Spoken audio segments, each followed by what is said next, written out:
Bonjour à tous, amis restaurateurs. Bienvenue dans cette nouvelle vidéo où, vous pouvez le voir, ça avance quand même à grands pas. On va continuer dans cette vidéo donc à remonter la râpe, les enjoliveurs, un petit peu de choses au niveau du capot. Mais avant d'attaquer tout ça, je voudrais vous parler d'une chose. C'est juste derrière moi. Ça fait quelques temps que je travaille dessus. Vous connaissez mon logo. Et on en a fait un deuxième avec un créateur pour la fin de la 205.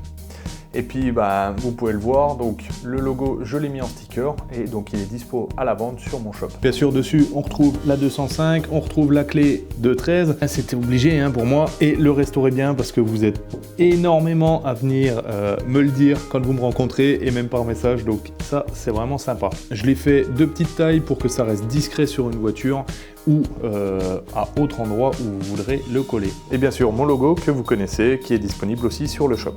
Et sur le shop, vous inquiétez pas, c'est pas laclé13.com, c'est la boîte secrète, c'est son site internet et on a mis les logos en vente dessus. Allez, trêve de bavardage, on reprend la mécanique sur la 205. J'ai commandé et enfin reçu la bonne râpe de coffre. Là. Donc commandé chez Peugeot classique. On a bien l'identification derrière Peugeot classique. Par contre, ils ont changé le logo. Bizarre, d'habitude il n'était pas comme ça, mais bon, bref. On va pouvoir monter ça. Par contre, petite chose que je me suis rendu compte, c'est que vous savez, il y a toujours le téton là, qui est là, et bien sûr, on a les deux perçages qui sont là, et on a deux perçages qui sont de l'autre côté. Et en fait, moi, sur le coffre de la 205, il n'y en a pas. Ils ont été rebouchés. J'imagine que ce coffre vient des années kéké. Et il a fallu qu'ils rebouchent tout ça. J'ai en plus pris des choses que j'ai vues sur le site de l'aventure Peugeot, là. Les petits purgeurs de frein avant, j'en avais pas. Et en plus, la première des choses qu'on va installer, ça va être le silencieux d'échappement. Alors, celui-là, c'est un silencieux de marque MTJ, je crois, MTJ. Ouais, on dirait que c'est ça. C'est un silencieux, tout ce qu'il y a de plus d'origine. C'est Retrotosport qui me l'a envoyé, puisqu'il m'en manquait un. Alors, je pense qu'à terme, je mettrai un silencieux type Devil Cone, je pense, parce que j'ai vraiment envie d'en mettre un. Mais pour le moment, ça ira bien pour le début du démarrage de la voiture. Ça ira très bien d'avoir un silencieux d'origine. Pour le monter, j'ai racheté donc 2 cils en bloc. Je crois même que c'est Retrotosport qui me les a envoyés aussi, ceux-là, avec l'échappement. Oui, j'ai dû le demander en même temps. Et j'ai pris un collier neuf aussi. Pour l'installer, je pense que je vais mettre les caoutchoucs dessus, là. Faut juste les glisser un peu en force. Hein. Hop. Et après, je vais les glisser sur la voiture. Et surtout, il faut bien faire attention, c'est au réglage, mais ça, on le verra juste après. On va remettre celui-là là.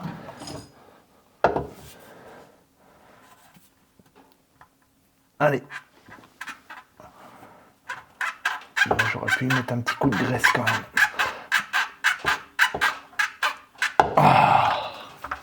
Je sais qu'il existe une pince, mais je peux pas acheter une pince pour 2 cils en bloc quand même. Voilà. On va remettre celui-là là.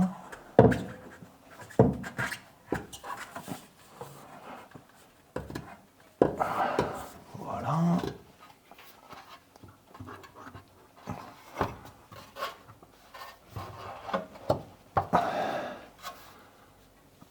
De ce côté-là. Voilà.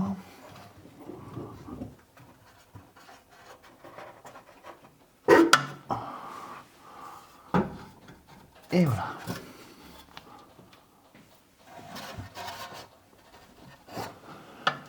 Donc maintenant, pour régler le tube de sortie surtout qui est là, en fait, plus on le remonte, plus bien sûr on descend le tube. Et vous voyez que le fond, le tube central est un peu bas. En fait, si on prend le collier et qu'on essaye au dernier moment, en fait, avant de le serrer, de remonter un peu le tout, ben en fait, le collier servira un petit peu à remonter la ligne. Donc ça permet, si, comme on le voit souvent, celui-là, il est un peu haut et il touche la jupe, et ben en fait, en remontant le central, là, en fait, on peut remonter un tout petit peu le silencieux. Moi, pour le moment, ce que je vais faire, c'est que je vais mettre le collier, je vais la remonter un petit peu, parce qu'elles sont toujours, vous savez, par leur poids en train de descendre, donc je vais remonter un tout petit peu. Je vais serrer le collier, et quand je mettrai le pare-choc arrière avec la jupe, eh ben, je regarderai s'il est trop haut, je redesserrerai là, et je remonterai légèrement là-bas.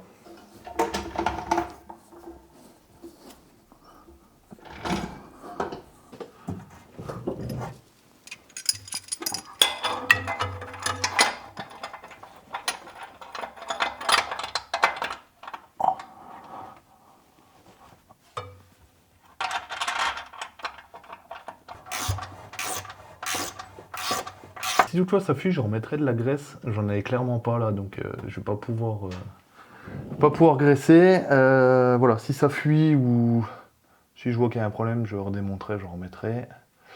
Bon, là on est bon pour ça. On va pouvoir passer maintenant à la râpe de coffre. Je vous disais que sur le coffre, donc moi il était complètement lisse et que normalement, je l'ai rangé là. Hop.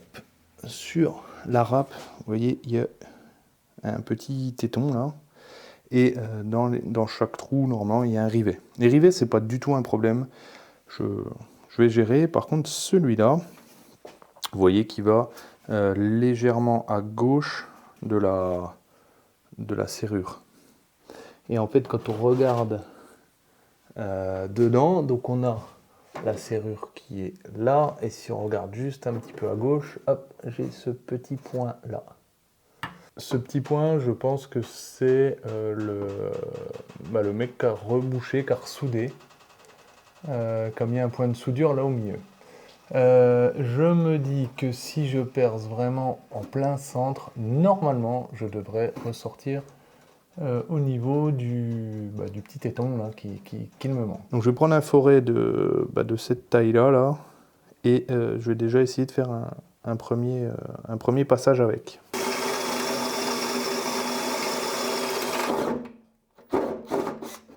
Oups. Ah, ça va. Alors maintenant on doit pouvoir le mettre, je pense, j'espère. S'il n'y va pas, ça va pas le faire.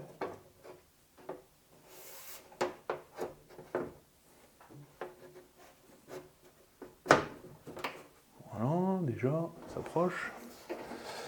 Et je vais essayer de le remonter.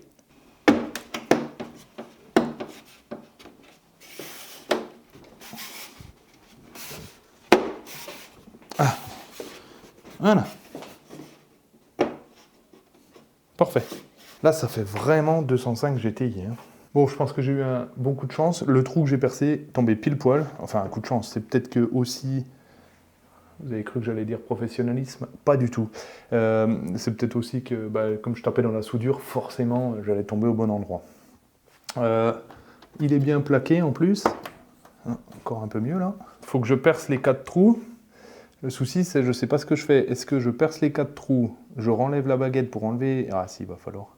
Parce qu'il va falloir percer 4 petits trous, mettre les rivets, mais la limaille qui va sortir, forcément, elle va tomber dans le fond. Là, ça va faire vraiment pas beau.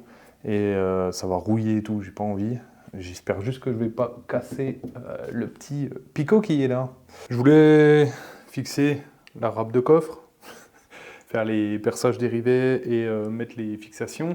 Je croyais que c'était ces fixations-là, c'est-à-dire les mêmes que celles qu'il y a sur les côtés de la 205, mais en fait, pas du tout. C'est pas les mêmes. Elles ont l'air beaucoup moins larges, moins épaisses, enfin bon, bref, pas les mêmes. Je vais commander ça et le week-end prochain, je vais me poser ça. Je pense que vous, ce sera certainement maintenant. Comme j'en avais pas, j'ai racheté une serrure pour le capot. J'avais déjà le dessus, mais bon, bref, j'avais pas la serrure. Je vais la fixer. Par contre, j'avais un problème pour le câble, pour lui le fixer. Que pour faire simple, c'est en fait un peu comme un câble de vélo. Hein. Le câble, la gaine du câble est maintenue. Le câble se fixe là dans cette, dans cette vis, là, cette fixation. Et en fait, quand on vient tirer, ben, en fait, on vient faire levier et, vous voyez, on vient crocheter le centre. Sauf que si la gaine n'est pas attachée, ben ça ne marche pas. Normalement, c'est un petit bout de tôle en U comme ça avec une vis. Et ben en fait, j'ai trouvé ceci, c'est un, comment dire, un maintien de câble, là, j'ai perdu le nom. Comme j'ai mis là, les fixations, les colliers pour les tuyaux.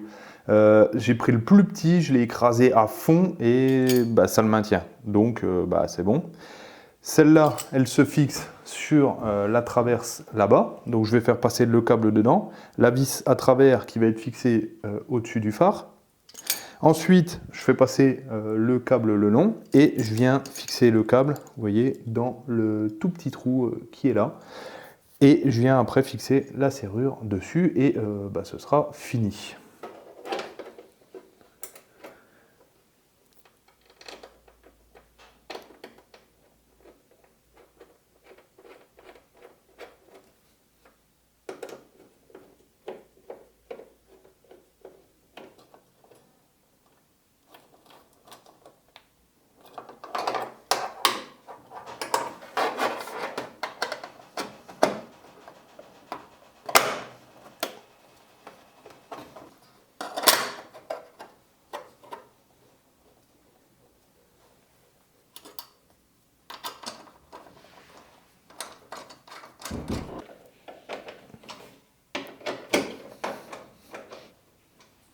Voilà. Problème, ma porte conducteur est bloquée. Je pense que le loquet qui vient de la poignée, il est tombé. Je vais être bon pour la redémonter pour faire ça.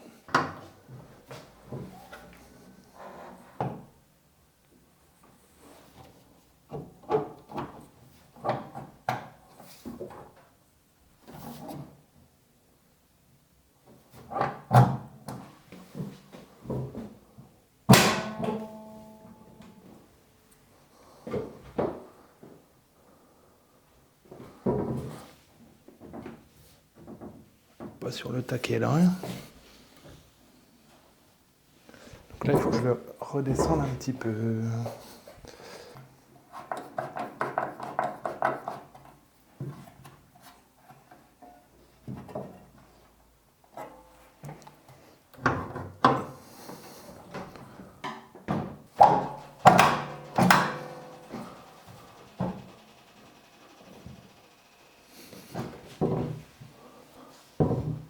On va en profiter pour installer sur le capot les gicleurs de lave-glace. Ils ont un petit détrompeur, hein, on peut les mettre que dans un sens, normalement, oui. Alors, hop, merci surtout à Rétro Autosport de me les avoir envoyés. Franchement, j'étais un peu en galère parce que je les avais pas et dans la semaine, c'était reçu. Hop, voilà. Bon, ça c'est bon, et on va pouvoir mettre le tuyau qui va à l'intérieur. Je viens de regarder sur Service Box, donc les deux tuyaux viennent sur un T. Ce T, il part là le long, ça je me rappelle que de ce passage-là. Là, il faut faire pour pas que ça se prenne n'importe où. Ensuite, on le fait passer là, et on va jusqu'à la pompe. Par contre, ce que je sais pas, c'est... Là, il y a des petits clips, là, enfin il y a des trous. Souvent ces trous c'est pour mettre des clips, mais je ne les ai pas. Donc je me posais la question de comment j'allais le faire passer, sachant que là il y a un joint, là il y a la plaque noire qui vient se mettre là. Donc je vais essayer de prendre, vous savez, les clips noirs pour mettre les tuyaux là. Je vais le mettre là dans le fond, je vais le fixer, je vais faire passer mon tuyau dessus pour que là il soit pris vraiment en fixe. Je vais faire ma boucle qui va là et qui va en dessous ensuite. Bon, rien de bien méchant normalement. Et je me dis, j'ai envie de mettre un peu ces petites fixations là, ça ferait propre, je trouve, d'en mettre un peu pour maintenir là, que ce soit plus beau quoi. Ouais, je pense que ce sera mieux. Allez, on fait ça. Comment je vais faire passer ce satané tuyau? Faire passer là, direct, là, dessous, là, là. Voilà, là, propre.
Bon là franchement ça donne un truc Vraiment propre, j'aime bien.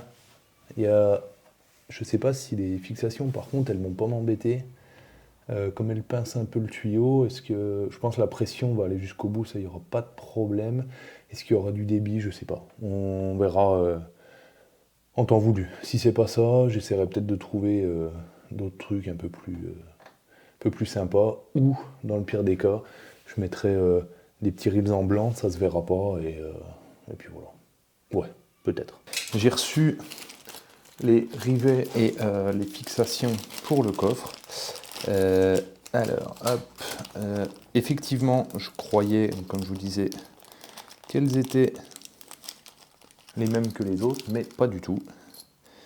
Hop là. Elles sont vraiment beaucoup plus petites et ouais, quand on les met, ben, forcément, elles arrivent au bon endroit. Donc là, ce qu'il va falloir que je fasse, c'est que je reperce pour mettre les rivets.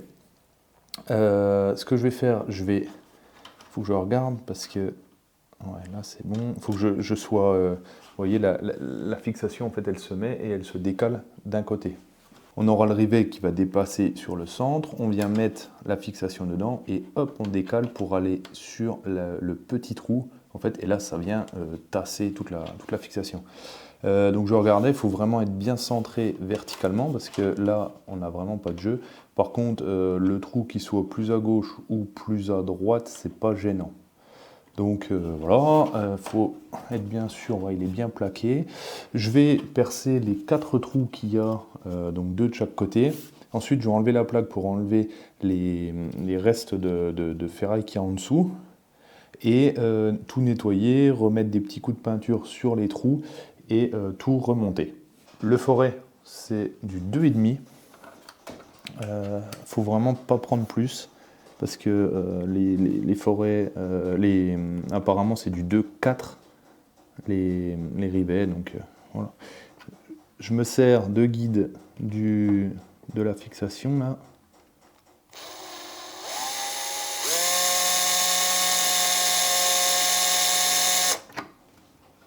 Voilà. Faire pareil sur les deux, comme ça je percerai les deux ensuite.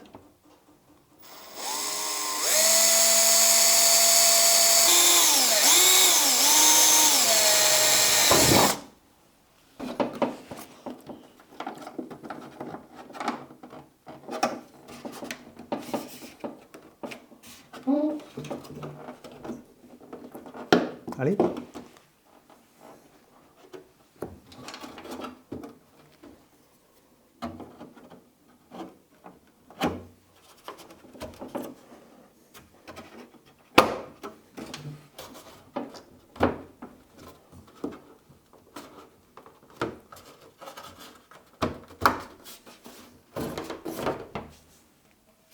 Ah ouais.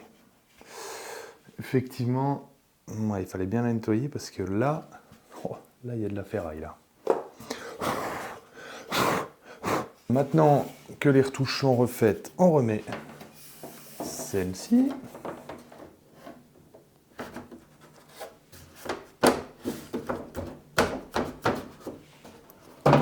Attention les doigts, parce que ça peut faire très mal.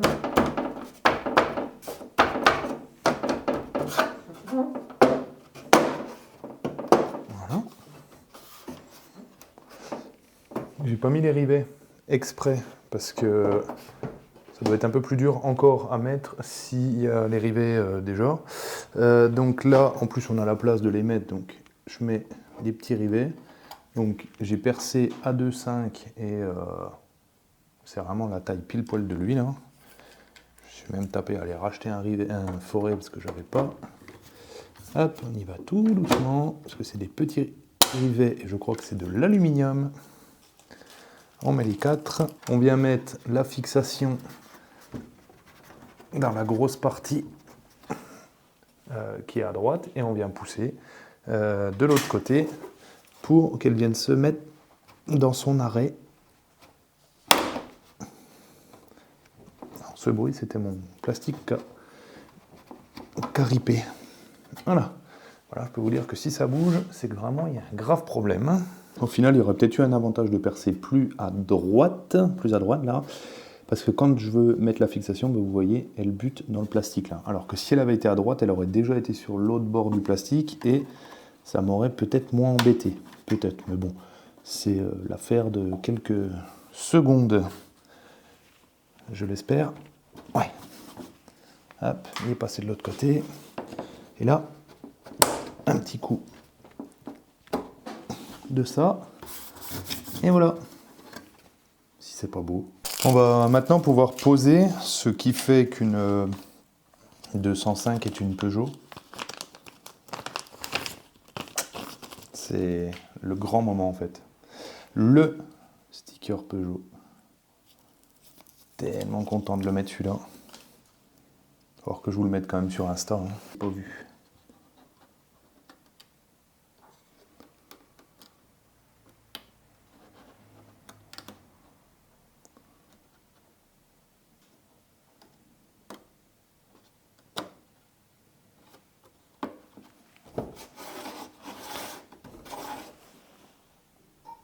On est pas mal. Oh, c'est tellement beau. Maintenant, on va pouvoir poser ce qui fait d'une Peugeot une 205. Son logo 205.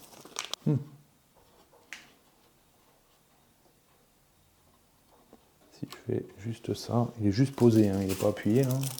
Et bien sûr, on met aussi le logo qui fait de cette 205 une GTI. Le fameux logo GTI. Peut-être aller trop loin là, non? C'est pas un peu forcé le truc là? Alors, j'ai quoi? J'ai 5 mm là. J'en ai à peine plus là, donc celui-là, je vais essayer de faire comme ça. Voilà. Ah, on est pas mal là. Allez, c'est bon.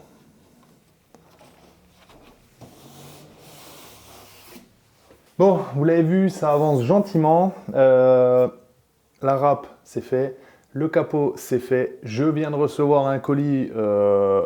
Depuis septembre, je l'attends. On va en parler dans la prochaine vidéo. Là, je suis en train de me prendre la tête avec le pare-choc. J'ai une petite fissure dessus. Je sais pas, est-ce que je m'amuse à tout le refaire ou est-ce que je le garde comme ça? C'est en train de cogiter dans ma tête. Et puis, toujours le même problème, le pare-choc avant, j'arrive pas à en trouver un. J'ai essayé beaucoup de choses, j'y arrive pas. Donc je pense que ce qu'on va faire, c'est finir dans la prochaine vidéo la partie arrière. Et normalement, d'ici une vidéo ou deux, normalement, on va commencer à voir pour démarrer la voiture. Parce que là, bon, bah, c'est bon, elle est finie maintenant. Hein. Ça va être encore un grand moment. J'espère que cette vidéo vous a plu. Moi, j'adore avancer des petites choses. En plus, on peut voir que voilà, quand on commence à mettre les finitions, c'est vraiment cool. Alors, j'ai toujours le même problème qu'on a, je pense tous, sur ces plastiques. C'est Je sais pas pourquoi, mais ils se décollent tout le temps. On est obligé de les recoller, là, ça m'énerve ça. On paye ça en plus, ça vaut une blinde. Et ça se décolle, ça m'énerve. Bon, bref. On va pas refaire le monde. Vous pouvez bien sûr me retrouver sur Instagram, Facebook et Discord. On échange avec beaucoup de personnes. Il y a aussi le groupe Le Garage de nos 205. Moi, je vous souhaite à tous une très bonne semaine et surtout, restaurez bien.